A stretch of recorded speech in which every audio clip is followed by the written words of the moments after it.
નમસ્કાર સૌને. Children's research યુનિવર્સિટીના વિપස්සના સંદર્ભના આ એપિસોડમાં આપ સૌનું હાર્દિક સ્વાગત છે. ચિલ્ડ્રન્સ રિસર્ચ યુનિવર્સિટી આ દેશને ઉત્તમ બાળકો કેવી રીતે મળે અને આ બાળકો શ્રેષ્ઠ નાગરિક કેવી રીતે બને એ સંદર્ભમાં કાર્યશીલ છે. વિપස්සના બાળકના જન્મ પૂર્વેથી શરૂ થઈ જન્મ દરમિયાન એનો શ્રેષ્ઠતમ વિકાસ કેવી રીતે થઈ શકે એના માટે ખૂબ ઉપયોગી થાય છે. વિપස්සના ખરેખર જીવન જીવવાની એક અદ્ભુત કલા છે. વિપස්සના શું છે, વિપස්සનાની બાળકો પર કેવી અસર થતી હોય છે અને એમાં પણ જન્મ પૂર્વેથી એટલે એક પ્રેગ્નેન્ટ વુમેન પર ગર્ભાવસ્થા દરમિયાન એના અંદર ઉછરતા શિશુ ઉપર ખૂબ સરસ અસર થાય છે. આ અસરો કેવી હોય છે એ આજે જાણવા માટે, આપણને સૌને જણાવવા માટે વિપස්සનાના એક સાધક અહીંયા ઉપસ્થિત છે. એમનો હું આપને પરિચય આપું છું. શ્રી રાજેશભાઈ મહેતા. રાજકોટમાં એમનો નિવાસ છે. 35 વર્ષથી વિપස්සનાની સાધના કરે છે. અત્યારે વિપස්සનાના સિનિયર આચાર્ય છે. એમના વ્યવસાય ત્યાં રિયલ એસ્ટેટનો વ્યવસાય છે, પણ અત્યારે નિવૃત્ત સંપૂર્ણ સમય વિપස්සનાના આચાર્ય તરીકે કાર્ય કરી રહ્યા છે. એમના જીવનમાં ખરેખર વિપස්සના ખૂબ ઉપયોગી થઈ છે. એમના 2 ભત્રીજાઓ પણ વિપස්සનાની સાધના કરી છે. એમના જે પૌત્ર છે એ પણ ગર્ભાવસ્થા દરમિયાન એમની માતાઓએ વિપස්සનાની સાધના કરી અને પરિવારમાં ખરેખર એ ખૂબ સુંદર અને સરસ વાતાવરણ છે. તો રાજુભાઈની સાથે સાથે આપણી સાથે આજે ઉપસ્થિત છે કિશોરભાઈ લાખાણી, ડૉક્ટર કિશોર લાખાણી. જેતપુરમાં ગાયનિક ડૉક્ટર છે. એ પણ 30 વર્ષથી વિપස්සનાના સાધક છે. એમના ધર્મપત્ની પણ વિપස්සનાના સાધક છે. બંને વિપස්සનાના આચાર્ય છે. ગાયનિકની ટ્રીટમેન્ટની સાથે સાથે ખૂબ સરસ ઉત્તમ સંતાન કેવી રીતે મળે અને પ્રસૂતિ કેમ સરળતાથી થઈ શકે એમ છે, એમાં વિપස්සના ખૂબ સહાયક થઈ છે. આ બધી વાતો આપણે આજે જાણીશું. સૌથી પહેલાં હું રાજુભાઈની પાસેથી એક વાત જાણવા માગું છું કે ખરેખર અમે બધા જાણવા માગીએ છીએ કે વિપස්සના છે શું, એની થોડીક સાહેબ અમને માહિતી આપો આપ રાજુભાઈ. વિપස්සના સાધના ભારતની ખૂબ જ પ્રાચીન ધ્યાન પદ્ધતિ છે. જીવનને ખૂબ સરળ અગર બનાવવું હોય તો પોતાના મનને વશમાં કરવું પડે. એના માટેની એક સાયન્ટિફિક ધ્યાન પદ્ધતિ છે જેમાં ભગવાનનું કે પૂજાપાઠનું કે કોઈનું નામ નથી લેવાનું હોતું, પરંતુ પોતાની અંદર જઈને પોતાના મનને કેમ સ્વસ્થ કરવું એની એક સરળ ટેકનિક છે. એની અંદર 2 જ વસ્તુ શીખવીએ છીએ. વિપස්සનાનું પ્રથમ ચરણ છે એ આનાપાન ધ્યાન છે, જે બાળકથી માંડી અને બુઝુર્ગ સુધી બધા જ કરી શકે. અને બીજું ધ્યાન છે વિપස්සના, જે 15 વર્ષથી ઉપરના બાળકો ટીનેજર કોર્સ અને 19 વર્ષથી ઉપરના લોકો 10 દિવસના કોર્સોમાં સામેલ થઈ શકે. વિપස්සનાની અંદર આપણે બધા જ સમજીએ છીએ કે મનથી દુઃખી અને મનથી સુખી, પરંતુ મન કઈ ચીડિયાનું નામ છે એ વિપස්සનામાં આવનાર પ્રત્યેક સાધકને પહેલી વખત અનુભવ થાય છે કે મેં પહેલી વખત મારા મનને જોયું. આપણે બધા આપણા મનને સુધારવાની ખૂબ કોશિશ કરીએ છીએ.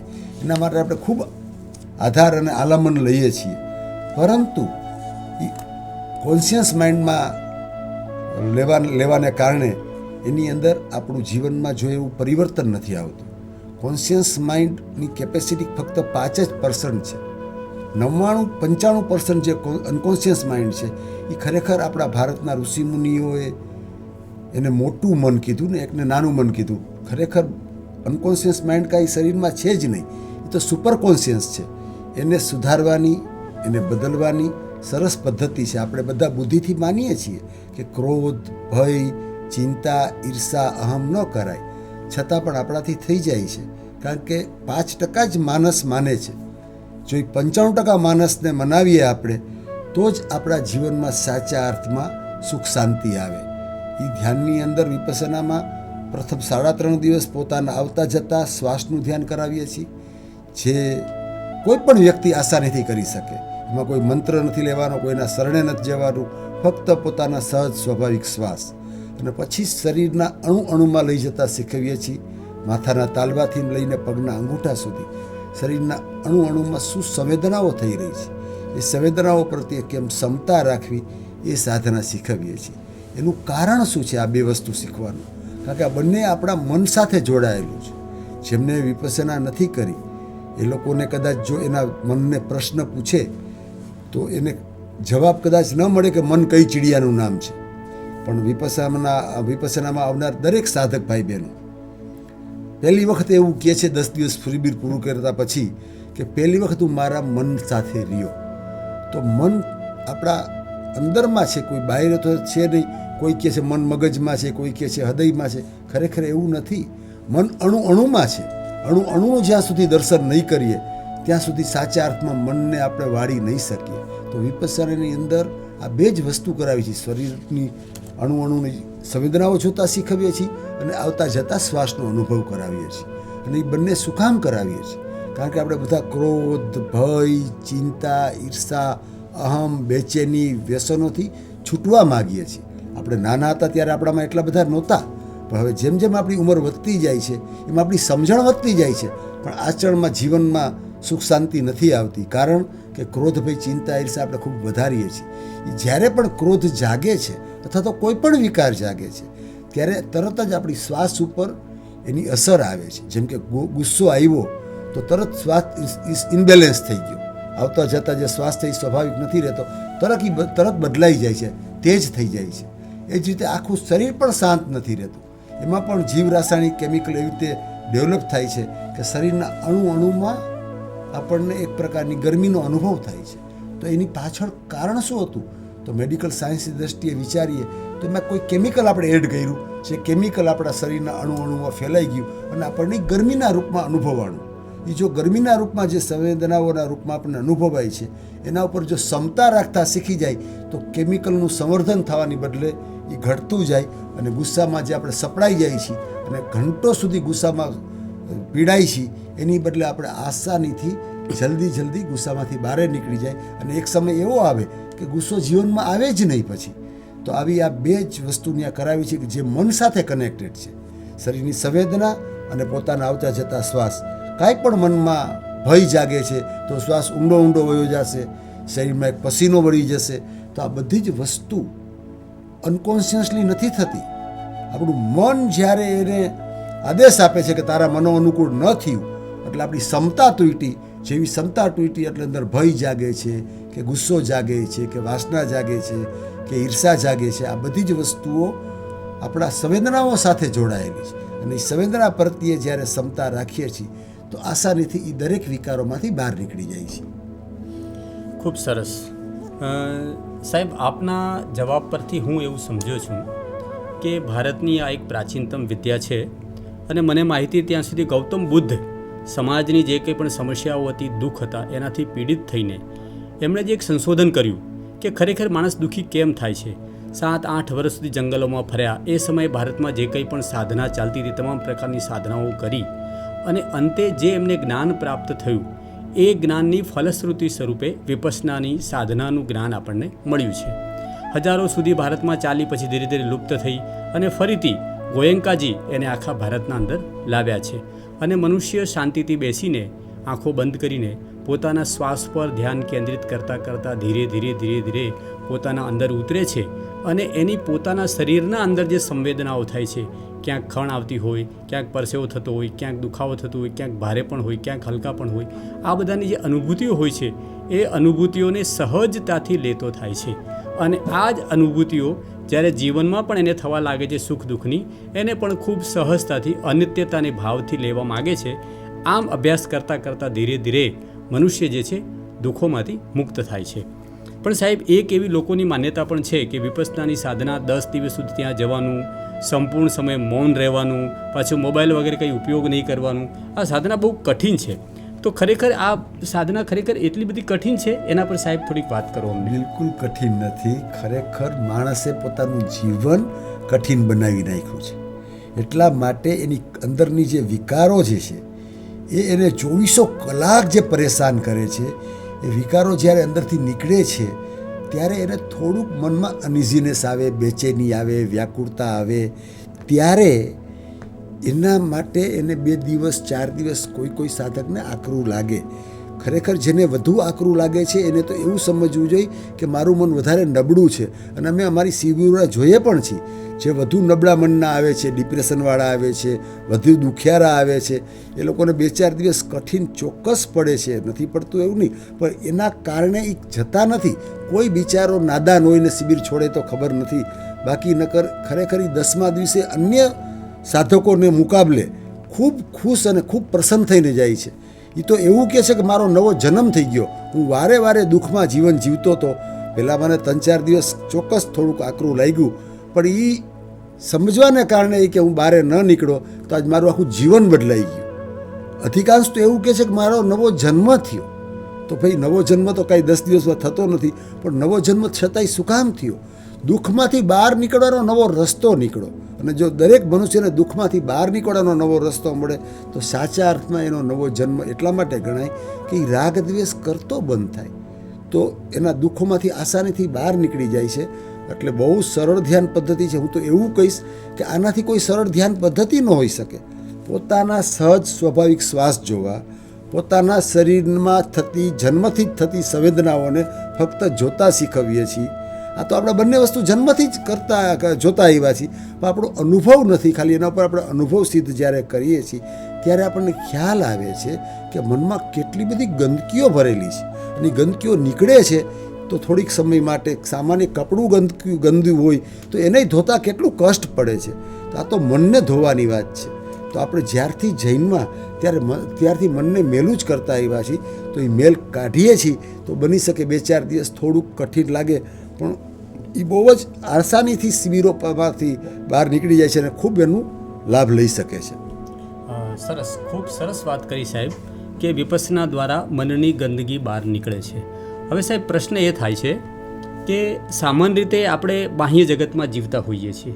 બાહ્ય વિચારો, આપણી ઇન્દ્રિયો જે કંઈ પદાર્થોના સંપર્કમાં આવે છે એના કારણે આપણે રાગ દ્વેષ ઉત્પન્ન થાય છે, અને એની આપણા મન ઉપર એક છાપ પડતી જાય છે.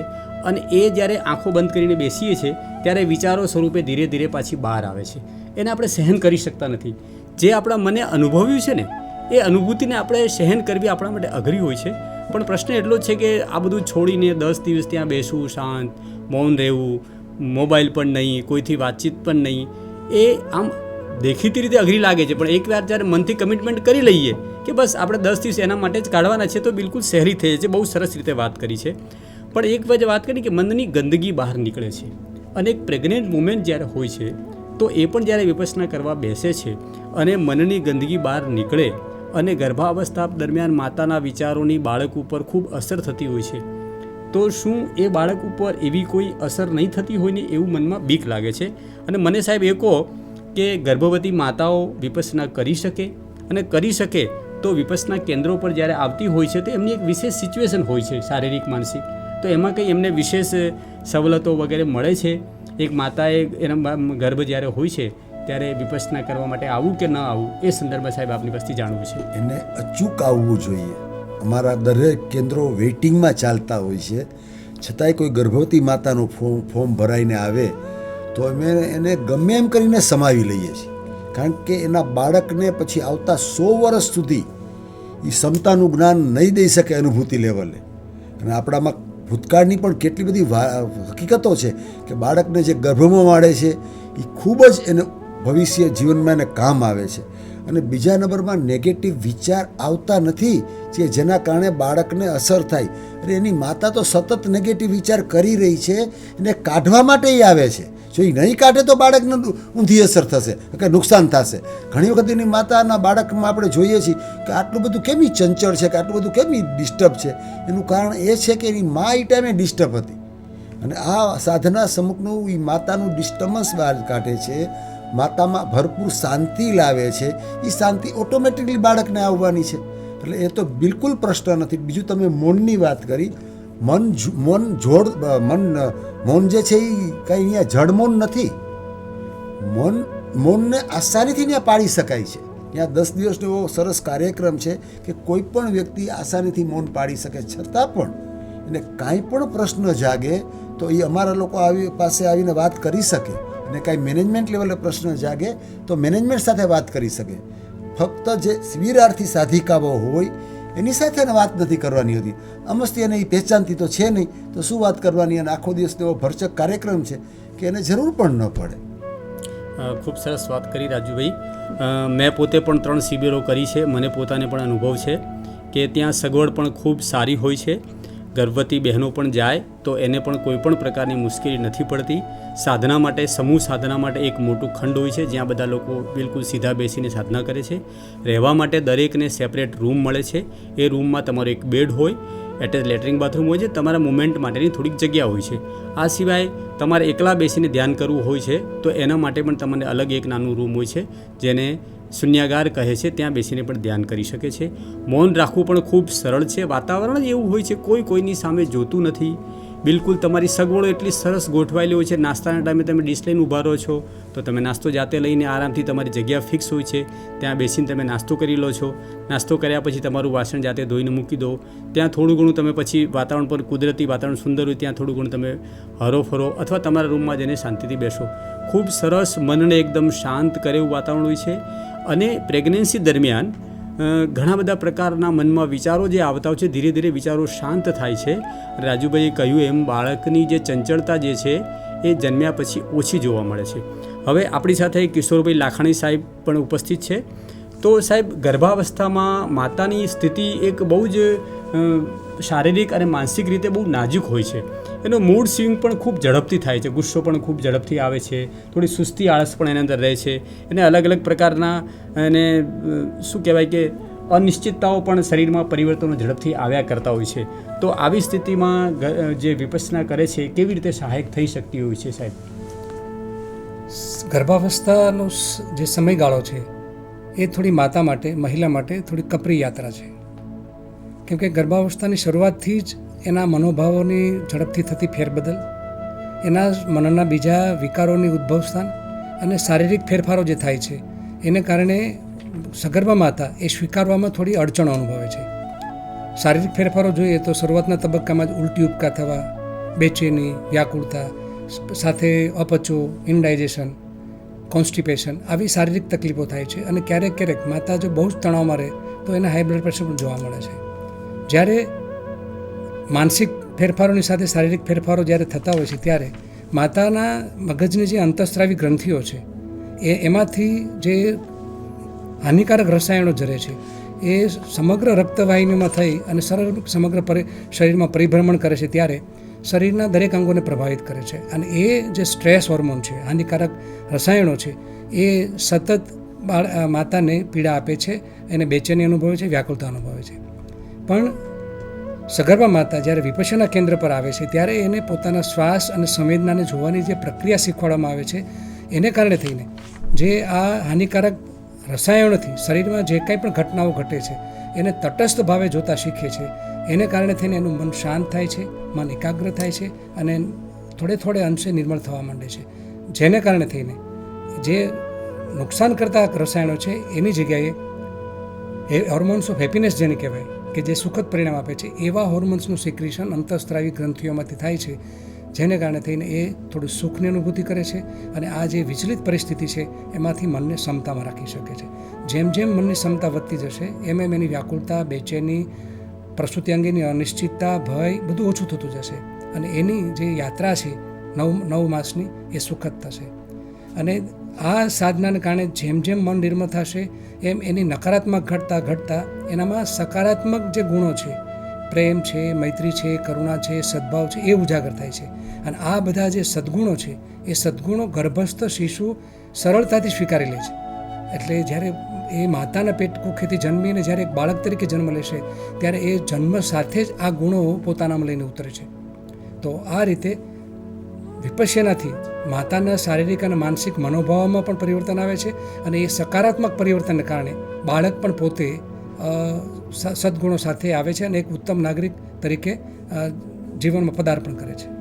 ડૉક્ટર સાહેબ, આપે સમતા વિશે ખૂબ સરસ વાત કરી કે ચિલ્ડ્રન્સ રિસર્ચ યુનિવર્સિટીમાં અનેક પ્રેગ્નન્ટ વુમન આવતી હોય છે અને 9 મહિના દરમિયાન રોજ એ લોકો અઠવાડિયામાં 5 દિવસ 2 કલાક આવે છે અને ત્યાં સંગીત, ચિત્ર, યોગ સાથે સાથે કેટલીક ભાષાની, ક્રાફ્ટ વર્કની એક્ટિવિટીઝ, કલા કારીગરી વગેરે કરતી હોય છે. આપણા શાસ્ત્રોમાં એવું કહ્યું છે કે એ બાળક મૂક અંદર રહીને પણ બધી પ્રવૃત્તિઓ કરે છે, પણ આ દરમિયાન માતાઓ ઘણી બધી અમને વાતો કરતી હોય છે કે એમને ડર બહુ લાગ્યા કરે છે. સૌથી પહેલું તો સાહેબ એમને પ્રસૂતિ પીડાનો એક ડર લાગે છે, કેવી એને ભયંકર પીડાઓ થશે, એક એ ડર છે. બીજું મૃત્યુનો પણ એ ડર લાગે છે, કારણ કે એક આખા નવા જન્મને આપતા એક બહુ જ ક્રિટિકલ કન્ડિશનમાંથી એ માતા બહાર આવતી હોય છે. શરીરમાં જે એના પરિવર્તનો આવ્યા છે એ પરિવર્તનો વિશે પણ એ જો પહેલું બાળક હોય છે એને ખબર જ નથી કે આવું કેમ થાય છે, એનો પણ એક ભય લાગતો હોય છે. તો સાહેબ એક જાણવું છે કે આ બધા ભય કુદરતી ભય છે. હવે વિપસ્સના આ બધા ભયને કેવી રીતે દૂર કરી શકે છે? એક પ્રેગ્નન્ટ વુમેન જો જઈને વિપસ્સના કરી આવે તો એ કયા કયા ભય અને શા માટે એ ભયથી મુક્ત થઈ શકે છે, એની થોડીક સાહેબ ડૉક્ટર સાહેબ માહિતી આપો. સગર્ભાવસ્થાનો સમયગાળો અને પ્રસૂતિ એક કુદરતી પ્રક્રિયા છે. સહજતાથી જો માતા તેને સ્વીકારી લેશે તો સ્વાભાવિક છે કે એ આ બધા ભય અને ડરથી બચી જશે. જ્યારે સગર્ભા માતા પ્રસૂતિ અંગેની અનિશ્ચિતતા અને પ્રસૂતિમાં શું થશે એના ડરથી જ્યારે પીડાય છે ત્યારે એના શરીરમાં બે પ્રકારની પ્રક્રિયાઓ થાય છે. જ્યારે કોઈ પણ વિકાર આપણા મનમાં જાગે છે ત્યારે પ્રથમ શું થાય છે, આપણા શ્વાસની ગતિ અસ્વાભાવિક થઈ જાય છે. અને શ્વાસની ગતિ અસ્વાભાવિક થાય એની સાથે સાથે માતા જે છે એને આ જે મન અને શરીરનો પ્રપંચ છે એને કારણે જેને જે અંતઃસ્ત્રાવી ગ્રંથિઓમાંથી કેમિકલ જરે છે એને કારણે તેને શરીરમાં વિવિધ સંવેદનાઓ થાય છે. તો વિપસ્સનામાં આ બંને એને જોવાનું તટસ્થ ભાવે જોવા માટે શીખવાડવામાં આવે છે. એ જ્યારે માતા તટસ્થ ભાવે એને જોતા શીખી જશે ત્યારે આ જે વિકારો છે એ ધીમે ધીમે ક્ષીણ થતાં થતાં એની નિર્જરા થશે. એટલે જેમ જેમ એ વિકારોમાંથી બહાર આવતી જશે એમ એનો ડર ઓછો થતો જશે અને ડરની જે લાગણી છે એ પણ ઓછી થતી જશે. તો આ સગર્ભાવસ્થા અને પ્રસૂતિનો સમયગાળો એ સહજતાથી સ્વીકારી શકશે. અને પ્રસૂતિ સમયે જ્યારે માતા પોતાના શ્વાસ અને શરીરમાં થતી સંવેદનાઓને જોતા શીખે છે ત્યારે એ કુદરતી રીતે શું થાય છે કે એના પેલ્વિક ફ્લોરના જે મસલ્સ છે, જે સ્નાયુઓ છે, જે જન્મ સમયે ખરેખર બાળકના જન્મ સમયે અડચણ ઊભી કરે એમ છે, એને રિલેક્સ રાખી શકે છે. એનું આખું શરીરને પોતે રિલેક્સ રાખી શકે છે. અને ડૉક્ટર કે નર્સની જે સૂચના હોય એ સૂચનાનું બરાબર પાલન કરીને એ જે કંઈ પણ સૂચના આપે છે એ પ્રમાણે કામ કરી શકે છે. તો સિઝેરિયન ડિલિવરીનો દર પણ ઘટે છે અને માતા સહજતાથી સરળતાથી એક સ્વાભાવિકપણે પ્રસૂતિ માટે સક્ષમ બને છે. એની સહનશક્તિ વધે છે, એની સંવેદનશીલતા વધે છે. તો આ પ્રકારે વિપસ્સના સગર્ભાવસ્થા અને પ્રસૂતિના સમયગાળામાં ખૂબ જ ઉપયોગી છે. સાહેબ, તો આ તો ખૂબ સરસ વાત કરી કે દરેક પ્રેગ્નન્ટ વુમેને જો સરળતાથી પ્રસૂતિની આખી પ્રક્રિયા પૂરી કરવી હોય અને સગર્ભા દરમિયાનનો સમયગાળો છે બહુ સહજતાથી એણે પૂરો કરવો હોય તો એને વિપસ્સના ખૂબ જ સહાયક થાય છે. બરાબર છે સાહેબ? હવે અમારે ત્યાં જે બહેનો આવતી હોય છે એમણે ઘણી વખત જે પૂછીએ ત્યારે અમને અનુભવ શેર પણ કરતી હોય છે કે વિપસ્સનામાં જે વાત કરે છે ને એ આની સાથે સેટ થાય છે. ગોયંકાજી એમના વ્યાખ્યાનમાં એવું કહે છે કે જે સત્ય છે ને એને સહજતાથી તમે સ્વીકાર કરો, યથાસ્થિતિનો સ્વીકાર કરો, કે જે છે જેવી સ્થિતિ છે એનો સ્વીકાર કરો. એટલે આપણે જે શરૂઆતમાં વાત કરી સાહેબ કે એ એક કુદરતી સ્થિતિ છે. જેમ દરેક પશુ જીવ જંતુ એ પ્રસૂતિ કરી શકે છે એમ ગૃહિણી પણ, એક માતા પણ બાળકને જન્મ આપી શકે છે. એને સહજતાથી સ્વીકાર કરવું અને બદલાવોને પણ સહજતાથી સ્વીકાર કરવું, એનો અભ્યાસ વિપસ્સના દરમિયાન ખૂબ સારો હોય છે. પણ અત્યારનો સમય આખું વિજ્ઞાન, સંશોધન એ બધાનો સમય છે. તો સ્વાભાવિક ભણેલી ગણેલી બહેનો ખૂબ અમારે ત્યાં આવતી હોય છે, પ્રશ્ન કરે છે કે સાહેબ વિપસ્સનાની વાત તો આપ કરો છો પણ એના વિશે ખરેખર કોઈ સંશોધનો થયેલા છે?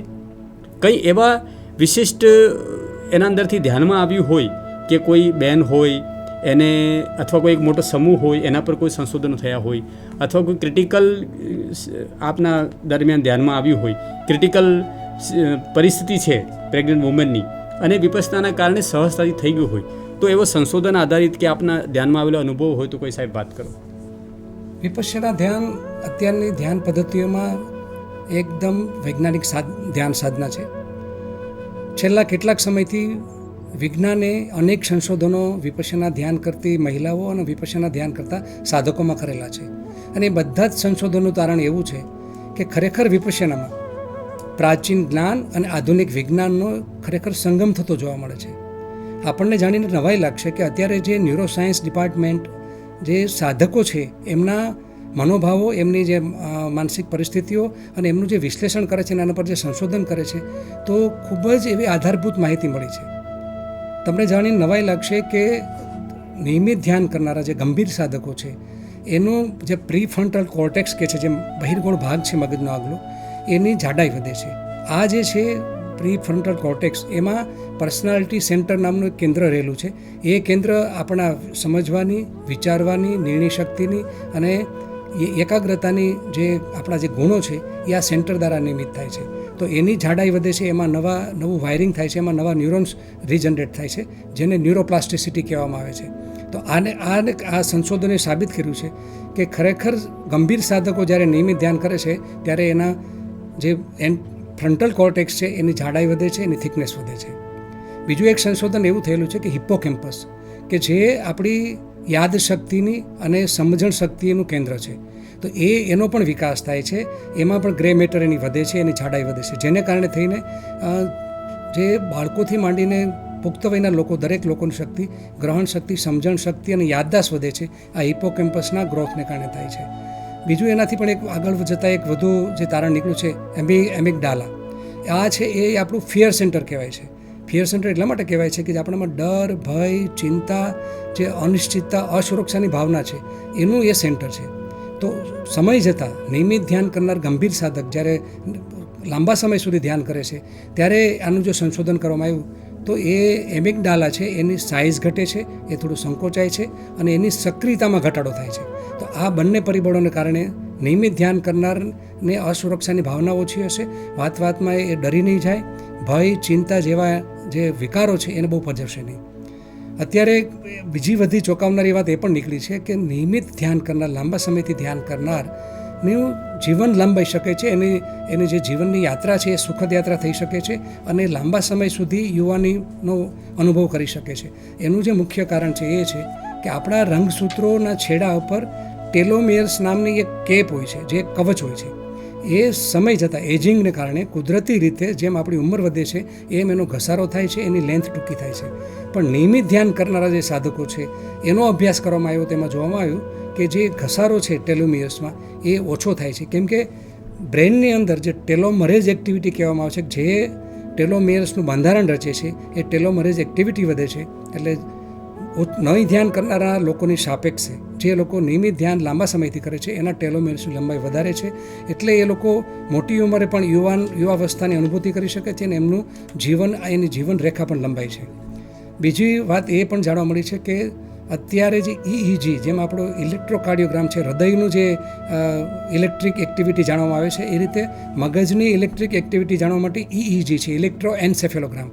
ઇલેક્ટ્રોએન્સેફેલોગ્રામના પણ તારણો એવા નીકળ્યા છે કે જે ગંભીર સહનશીલતા, ગંભીર શાંત મુદ્રામાં જ્યારે મન આપણું સ્વાભાવિક અને શાંત હોય છે ત્યારે જે થીટા અને આલ્ફા વેવની જે પેટર્ન જોવા મળે છે એ ગંભીર સાધકો જ્યારે ધ્યાન કરતા હોય છે ત્યારે એ પેટર્ન એના મગજના EEGમાં જોવા મળે છે.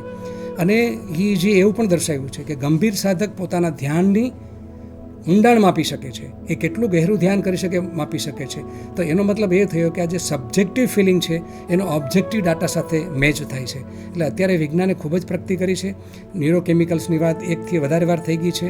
એવી જ રીતે જે આ છે ને જે ધ્યાન છે એમાં જે વિપશ્યના ધ્યાન છે, માઇન્ડફુલ સચેતન ધ્યાન છે, માઇન્ડફુલનેસ મેડિટેશન છે, એ ખરેખર સ્ટ્રેસનું એન્ટીડોટ છે.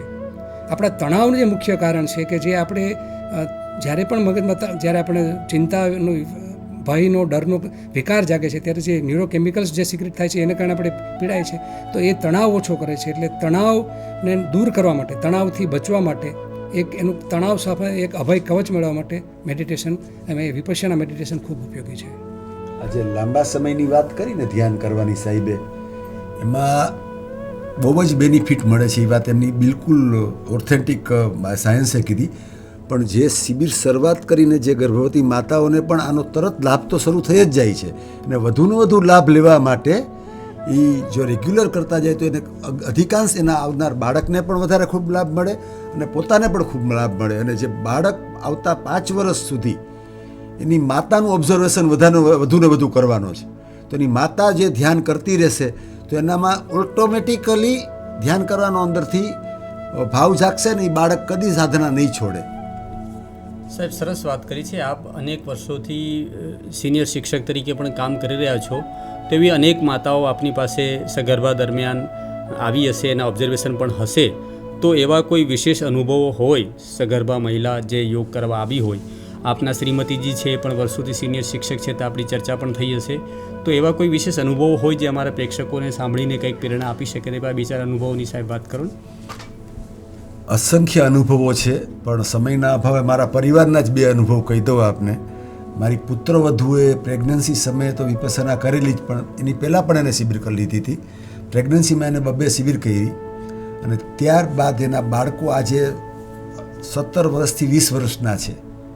એ બાળકોએ 4-4, 5-5 શિબિરો કરી લીધી. જનરલી 18 વર્ષથી નીચેના બાળકોને 10 દિવસમાં લેતા નથી. અમારા ઘરમાં એ બાળકો બિફોર બર્થ વિપસના કરીને આવ્યા હતા, તો એનો વ્યવહાર જ આખો અલગ હતો. આજે એ બાળકો કોઈ પણ જગ્યાએ ઓસ્ટ્રેલિયા કે ફોરેનમાં ક્યાંય ભણવા જાય તો મા બાપ તરીકે અમને એની ચિંતા ન રહીએ, કારણ કે એનું મન વશમાં કરીને ગયો છે. તો બાળકોમાં આમૂલ પરિવર્તન અગર જોઈતું હોય તો એને ગર્ભ સંસ્કાર જ આપવા પડશે. આજે જીજીબા જેવા યા મહારાણા પ્રતાપ જેવા બાળકો આપણે હજી પણ જન્માવી શકીએ, એના માટે માતાએ ખૂબ તૈયારી કરવી પડે. અને એમાં આ ક્ષમતાનો જો અભ્યાસ એ માતા કરે તો અદ્ભુત લાભો થાય એમ છે. અને એ બાળકોમાં તમારી સામે 20 બાળકો બેઠા હોય તો જેમને વિપસના નથી કરીને એ પણ જે વિપસના કરેલી માતાના બાળકોને અલગથી તારવીને કહી શકે કે આ બાળકોમાં કંઈક પરિવર્તન છે, આ બાળકોમાં કંઈક બદલાવ છે. કારણ કે બાળક જાજુ ચંચળ નહીં હોય, બાળક જાજુ તોફાની નહીં રહે. દરેક વસ્તુમાં એનું ધ્યાન ગહેરાઈમાં જશે અને એ પ્રમાણે એ કામ કરશે, કારણ કે એનું મન જન્મથી જ શાંત લઈને આવ્યો છે.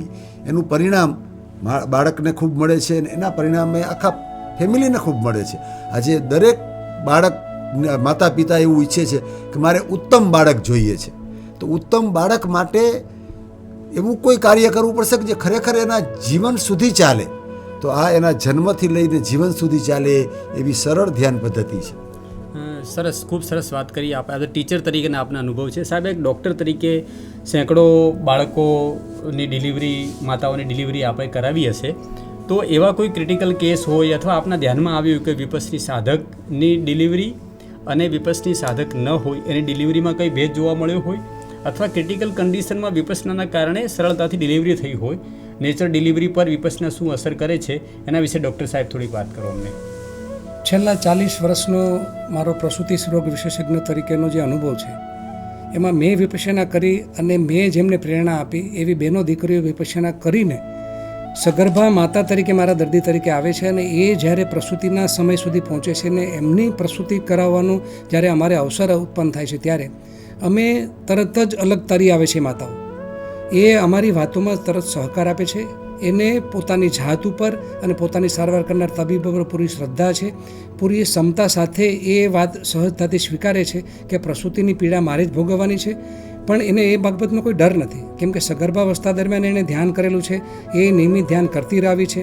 એ નિયમિતને ધ્યાન કારણે એના મનના મનોભાવો છે એ પણ સંતુલનમાં રહેશે, એ પણ બેલેન્સ રહેશે. એને કારણે થઈને માતા જ્યારે પ્રસૂતિની પીડાઓના સમયે લેબર ટેબલ પર આવે છે, પ્રસૂતિનો જે સમય આવે છે ત્યારે એ પોતાના સ્નાયુઓને શિથિલ રાખી શકે છે. એ આને સહજતાથી સ્વીકારે છે અને સહકાર આપે છે. તો અમે એવા ઘણા કિસ્સાઓ જોયા છે કે જે ખરેખર માતા વિવશ બની જાય છે, માતા જ્યારે વ્યગ્ર બની જાય છે, વ્યાકુળ બની જાય છે અને સહજતાથી સ્વીકારતી નથી. અને એને જે સિઝેરિયન ઓપરેશનની જે વાત આવે છે એવી આ માતાઓ એવા સિઝેરિયનથી બચી શકે છે. અમુક અનિવાર્ય કારણને કારણે જ્યારે સિઝેરિયન આવે એને નિવારી શકાતું નથી, પણ જે માતાની વિવશતાને કારણે માતા પોતે આ જે પ્રોસેસ છે, આ જે પ્રક્રિયા છે એને સહજતાથી ન લેવાને કારણે પોતાની જાતે જે અડચણો ઊભી કરે છે જન્મ પહેલાંની, એ અડચણો ધ્યાનને કારણે, એની સહજતાને કારણે, અને સગર્ભા માતા પ્રસૂતિના ટેબલ પર પોતાનો શ્વાસ અને સંવેદના જોવા માટે સક્ષમ બને છે અને એને સરળતાથી સ્વીકારે છે. એવા મારા પોતાના અને અમારા જે ડૉક્ટર વર્તુળ છે એમાં જે બીજા પ્રસૂતિ સ્ત્રીરોગ નિષ્ણાત ડૉક્ટરો છે એમના અનુભવ પાસે જાણ્યું કે વિપસ્યના કરેલી જે માતા છે એની જે પ્રસૂતિનું કામ છે ઘણું આસાન થાય છે, સરળ થાય છે. અને બાળક પણ જ્યારે પ્રસૂતિ વિપસ્સી માતાના પેટે જન્મેલું જે બાળક છે એ પણ જન્મતા પછી પણ એનામાં પણ ઘણા એવા સદગુણોનો આવિષ્કાર થાય છે અને એ અલગ તરી આવે છે. એક વાત ઓર કરું, આ સાહેબે જે કીધી એમાં મારા 2 બાપ દીકરાઓ અને 3 દીકરીઓ, 2 ભાઈઓ વચ્ચે એના બધા જ બાળકો ગર્ભવતી જ્યારે મારી દીકરીઓનો વહુ હતી ત્યારે શિબિર કરેલી. તો રાજકોટમાં એક ડૉક્ટર રાજીવ મારું પીડિયાટિશિયન છે, એની પાસે જ મારા બધા બાળકો જાય છે ટ્રીટમેન્ટ માટે. તો એ કે અમે આમને ઇન્જેક્શન મારીએ છીએ તો રોતા નથી બાળકો. હવે આ તો આપણને કલ્પના પણ ના આવે ને વિચાર પણ ના આવે. તો આ બાળકોનું રિઝલ્ટ આ કે એ બાળકો પોતે જો પેઇન સહન કરવાની ક્ષમતા હોય તો માતામાં તો પેઇન સહન કરવાની ક્ષમતા કેટલી બધી આવી જાય. તો લેબર સમયે એને જે પ્રસૂતિ સમયે આસાનીથી એનું બાળક જે એને પેઇન છે એને પેઇન લાગે નહીં, કારણ કે શિબિર દરમિયાન એને આ સંવેદના ઉપર જ અભ્યાસ કર્યો છે. તો એને શિબિર દરમિયાન પેઇન પણ થયું હોય ક્યાંક ને ક્યાંક, ત્યારે એના ઉપર ક્ષમતા રાખી હોય, એ ક્ષમતા એને પ્રેગ્નન્સીમાં ડિલિવરી ટાઈમે કામ આવે છે. ના ના, બહુ સરસ અનુભવ વાત કરી. બાળકો જુદા તરી આવતા હોય છે. સાહેબ, વિપસના દરમિયાન ગોયંકાજી અને મૈત્રી ભાવની એક સરસ વાત કરે છે. આખો વિષય ક્યાંક રહી જાય છે, એના વિશે થોડીક અમને વાત કરો. મૈત્રી ભાવ શું છે? મૈત્રી અંદરથી ખૂબ દઈ શકીએ તો આપણું પોતાનું મન ખૂબ શાંત રહીએ. આપણે બધા મૈત્રીનો અભ્યાસ તો ખૂબ કરીએ છીએ, પણ અંતર્મનથી મૈત્રી નથી દઈ શકતા, કારણ કે 95% જે આપણું મન છે એ અનકોન્શિયસ છે, એવું મેડિકલ સાયન્સ કહે છે, પણ ખરેખર એ સુપર કોન્શિયસ છે. એને આપણે મૈત્રીના તરંગોથી ભરી નથી શકતા, કારણ કે એ મન સુધી આપણે પહોંચ્યા નથી. આ સાધના એ મન સુધી પહોંચાડે છે, અને એ મનથી જ્યારે મૈત્રીનો અભ્યાસ કરીએ છીએ ત્યારે મૈત્રી દેનાર વ્યક્તિને ખૂબ લાભ થાય છે. એની પ્રસન્નતા વધે છે, એની શાંતિ વધે છે. તો મૈત્રીનો અભ્યાસ તો દરેક વ્યક્તિ કરતા જ હોય, જેને વિપસના ન કરી હોય એને પણ કરી હોય, પરંતુ એમાં કરવાનું શું હોય છે? બધાનું ખૂબ ભલું થાય, બધાનું ખૂબ કલ્યાણ થાય, મારા સંપર્કમાં જે આવે એનું કલ્યાણ થાય, મારા દુશ્મનોનું પણ કલ્યાણ થાય, એ જે ભાવ જાગે એનાથી એનું મન વધારે રુજુ ને નરમ બને, જે એને સુખ શાંતિમાં મદદ કરે. પણ એ બધા અત્યારે કરતા હોય તો 5% માણસથી જ કરતા હોય. પણ જ્યારે વિપસના કરીએ છીએ તો જે 95% માણસ અનકોન્શિયસ છે એ ખરેખર સુપર કોન્શિયસ છે. એ લેવલે એની સાધના થાય છે, તો એ લેવલે મૈત્રીનો અભ્યાસ થાય છે, ત્યારે એ ખૂબ સારી રીતે મૈત્રીનો અભ્યાસ કરી શકે છે. અને એનું પરિણામ એ લોકો જોવે છે. ઘણા બધા સાધકો એવા શિબિર કરીને ગયા છે કે મારો 20-20 વર્ષથી એક વ્યક્તિ સાથે અણબન હતું, એની યારે બોલતું ચાલવાનું હતું, પણ હું મનોમન મૈત્રી ખાલી એને દેતો હતો ને તો એ મારો ભાઈ આજે સામેથી મારી સામે આવીને વાતો કરે છે, ને અમારા સંબંધો સુધરી ગયા. વાહ વાહ. એટલે આપણા જે શાસ્ત્રોમાં અને સદીઓથી જે આપણે કહેતા આવ્યા છે, સર્વે ભવંતુ સુખીના, સૌના કલ્યાણની ભાવનાનો એક મનથી અનુરાગ કરવો, મનથી એ બોલવી, સૌને પ્રત્યે એને પ્રસારિત કરવી, એટલે મૈત્રી ભાવના. ખૂબ સરસ મજાની વાતો થઈ. એને સમાપન કરતાં હું જે કંઈ સમજ્યા છીએ એની થોડીક વાત કરું તો વિપસનાની જે વિધિ છે એ ભારતની ખૂબ પ્રાચીનતમ વિધિ છે. વર્ષોથી આપણે અહીંયા ચાલતી આવી છે. અનેક આપણા શાસ્ત્રોમાં પણ અનેક જગ્યા પર એનું વર્ણન જોવા મળે છે. આ વિધિને ધીરે ધીરે લુપ્ત થઈ ગૌતમ બુદ્ધે પાછી એ વિધિને શોધી અને ફરીથી પ્રસ્થાપિત કરી. 2-2.5 વર્ષ સુધી આખી દુનિયાના અંદર વિપસનાની વિધિને પ્રસારિત કરવામાં આવી છે. અને એ સમયે ભારત આર્થિક, સામાજિક અને બીજી બધી જ રીતે કલા, કૌશલ્ય, કારીગરીની દૃષ્ટિએ વિશ્વના અંદર શીર્ષ સ્થાને હતું. જ્યારે દરેક જગ્યા પર વિપસનાનો અભ્યાસ થતો હતો ત્યારે ગોયંકાજી આ પાછી ખોવાયેલી વિધિને ફરી પાછી લઈને આવ્યા. ભારતમાં અનેક જગ્યા પર વિપસના કેન્દ્રો છે. ગુજરાતમાં પણ 8 થી 10 કેન્દ્રો છે. મોટા મોટા દરેક શહેરો પર આના કેન્દ્રો છે. 10 દિવસ સુધી ત્યાં જઈને રહેવાનું હોય છે. રહેવા જમવાનું તમામ વ્યવસ્થાઓ ફ્રી છે. એમના સાધકો જે કંઈ આગળ વિપસના કરીને ગયા છે એ મૈત્રી ભાવથી જે કંઈ પણ દાન આપે છે એના પર આખું વિપસના કેન્દ્ર ચાલે છે. તમારી પાસેથી કોઈ ફી લેવામાં આવતી નથી, કોઈ દાન જબરદસ્તી માગવામાં આવતું નથી. તમે મુક્ત ભાવે મનથી જાઓ, ત્યાં રહો, મનને શાંત કરો, પ્રસન્ન કરીને આવો. તમે પણ સુખી અને પ્રસન્ન થઈને આવો અને સૌના માટે સુખ અને પ્રસન્નતાની ભાવનાનો પ્રસાર કરો. જ્યારે તમે તમારા મનથી પ્રસન્ન થાઓ છો ત્યારે શરીરનું એક અંગ પણ સ્વસ્થ બને છે, મન પણ સ્વસ્થ બને છે, શરીર પણ સ્વસ્થ બને છે. તમે સ્વસ્થ વિચારોનો બધી બાજુ પ્રસાર કરો છો ત્યારે તમારી આજુબાજુનું પરિવેશ પણ સ્વસ્થ બને છે, સુખમય બને છે. બધી બાજુ મંગલ ભાવનાઓનો પ્રસાર થવા લાગે છે. મન જે છે એ જે કંઈ પણ એની સંવેદનાઓ છે એ સંવેદનાઓને પોઝિટિવ લેવા લાગે છે. તમારી સાથે જે લોકોના પણ ખરાબ અનુભવો થયા હોય એના પ્રત્યે પણ તમે જ્યારે શુભ અને સારું વિચારતા થાઓ ત્યારે સર્વ મંગલ ભાવનું કામ બધી જ બાજુ મૈત્રી ભાવના પ્રસરિત થાય છે. અને આ જ રીતે ધીરે ધીરે એક વ્યક્તિ જો મનથી, ગાંધીજી પણ કહ્યું છે કે સાધન શુદ્ધિ એટલે શું? તમારું ચિત્ત શુદ્ધ. મન જે છે, આપણી ઇન્દ્રિયો જે કંઈ પણ પદાર્થોના સંપર્કમાં આવે છે એની સાથે મન જે છે ગમતું ન ગમતું, રાગ દ્વેષ એના લેપ લગાડે છે અને લેપ લગાવી ચિત્ત ઉપર એ અંકિત થઈ જાય છે. અને ફરી જ્યારે એવું પરિવેશ થાય છે ત્યારે એ પાછી વિકાર સ્વરૂપે બહાર આવે છે. આ વિકારોને વિપස්සના દરમિયાન આંખો બંધ કરીને જોવાના હોય છે, અનુભવવાના હોય છે અને પછી અનિત્યતાનો સંદેશ આપવાનો કે આ બધું અનિત્ય છે, થોડીક જ વારમાં બધું લુપ્ત થઈ છે. ગમે તે સંવેદના ઉત્પન્ન થઈ હોય, એ નાની હોય કે મોટી હોય, વધારે તકલીફ આપનારી હોય કે સુખદ હોય, સમયાંતરે એ વિલીન થાય છે. જ્યારે એનો નિરંતર અભ્યાસ થતો રહે છે મિત્રો, ત્યારે આપણે સહજ રીતે સંસારમાં આપણી સાથે આવતી બનતી ઘટનાઓને નિરપેક્ષ ભાવથી જોતા થઈએ છીએ. અને આવી જ્યારે ટેવમાં બદલાઈ જાય છે ત્યારે સાચા અર્થમાં મોક્ષ થયું એવું કહી શકાય. મોક્ષ એટલે કોઈ સ્વર્ગના દ્વારમાં પહોંચવા વગેરેની વાત નથી. સંસારમાં જે કંઈ પણ આપણી સામે બને છે એ બધી જ બાબતોને સહજતાથી લેવું, આ બધું કુદરતનો નિયમ છે, કુદરતના ક્રમ પાળવા છે. આપણે પણ પ્રકૃતિમાં જન્મ્યા છીએ, કુદરત એના નિયમોથી ચાલે છે. કુદરતની સાથે આપણે જ્યારે સારું કરીએ છીએ તો કુદરત આપણને સારો બદલો આપે છે. સારો વિચાર કરીએ છીએ તો બધા જ લોકો સુધી સારો વિચાર પ્રસરે છે. એવા શુભ ભાવ સાથે વિપස්සના સાધકો ખૂબ સરસ કામ કરી રહ્યા છે. આજે આપણી સાથે રાજેશભાઈ મહેતા ઉપસ્થિત થયા છે, સાથે સાથે ડૉક્ટર કિશોરભાઈ લાખાણી સાહેબ પણ આવ્યા છે.